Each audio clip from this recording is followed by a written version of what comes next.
Sir ఇలాగైతే debate ఎవరు మాట్లాడలేరు, నేను మొదటి నుంచి మాట్లాడుతూ కూర్చునేవాడిని. ఈ రకంగా వృధా చేసి మీరేం చెప్పండి, నాకు అర్థం కాదు. విశాఖపట్నం అభివృద్ధికి మీరు చేసింది ఏమీ లేదు.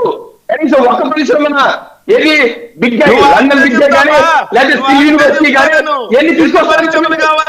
ఏది చేయకుండా ప్రజల్ని మోసం చేసి అక్కడ రాజధాని ఇక్కడ రాజధాని చెప్పి సిగ్గు శరం లేకుండా జగన్మోహన్ రెడ్డి గారు కానీ వైసీపీ పార్టీ గారికి ఏ మాత్రం సిగ్గు శరం లేదు. కనీసం ఇంత మంచి జరుగుతుంటే, రాష్ట్రానికి ఇంత మంచి జరుగుతుంటే కనీసం శుభాకాంక్షలు చెప్పే మాట్లాడుతుంది. శుభాకాంక్షలంటే ఇంత దరిద్రంగా ప్రతి దాని మీద ఏడ్చే రకంగా వైసీపీ పార్టీ జగన్మోహన్ రెడ్డి గారు తయారైపోయారు.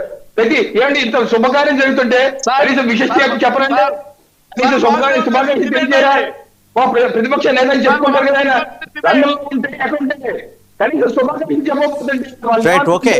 మొత్తానికి ఏంటంటే వైసీపీకి కానీ రవికిరణ్ గారు ఒక్క నిమిషం, ఫైనల్ గా టైం కూడా అయిపోతుంది. ఒక్క నిమిషం చాలా క్లుప్తంగా శేఖర్ రెడ్డి క్లుప్తంగా చెప్పండి, టైం కూడా అయిపోతుంది. ఆయన అడిగిన దానికి మీ దగ్గర ఉన్న సమాధానం ఏంటి? వాస్తవంగా డిబేట్ అయితే మీరు చెప్పండి సార్. మీరు ఆగ్రహించకండి, మీరు చెప్పండి విషయం, మీరు ఆగ్రహించకండి, చెప్పండి. మీరు ఆయన అడిగిన దానికి చెప్పండి.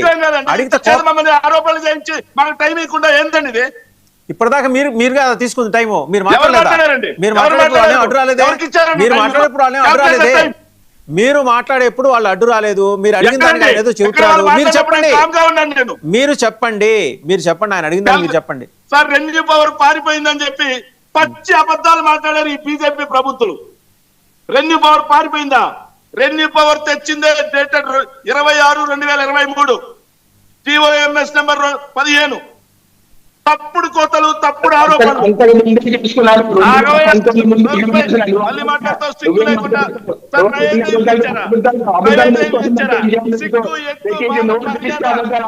పౌరుషం ఏమీ లేవు.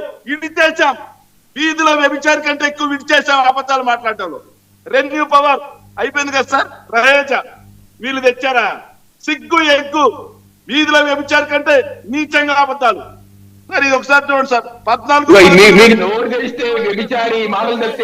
దయచేసి శేఖర్ రెడ్డి గారు అబ్జెక్షనబుల్ వర్డ్స్ వద్దండి, అభ్యంతరకర వ్యాఖ్యలు చేయకండి. సర్టన్ గా ఇప్పుడు మీరు లేవనెత్తిన అంశాలన్నింటి మీద మళ్ళీ మనమే కూర్చుందాం, మాట్లాడుకుందాం. Thank you very much for participating in the debate Ravikiran గారు, విజయ్ కిరణ్ గారు అండ్ శేఖర్ రెడ్డి గారు. అండ్ చూసాం విశాఖపట్నం నేను ఒక అద్భుతం చూసింది. ఒక అద్భుతంలోంచి ఇంకొక అద్భుతానికి కావాల్సిన ప్లాట్ఫామ్ కూడా క్రియేట్ చేసి మరీ వెళ్లారు కేంద్ర మంత్రి అశ్విని వైష్ణవ్.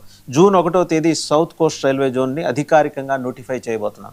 ఇది విశాఖపట్నం కోరిక, 4 దశాబ్దాల కోరిక. దీనికోసం ఎన్నో ఉద్యమాలు నడిచినాయి.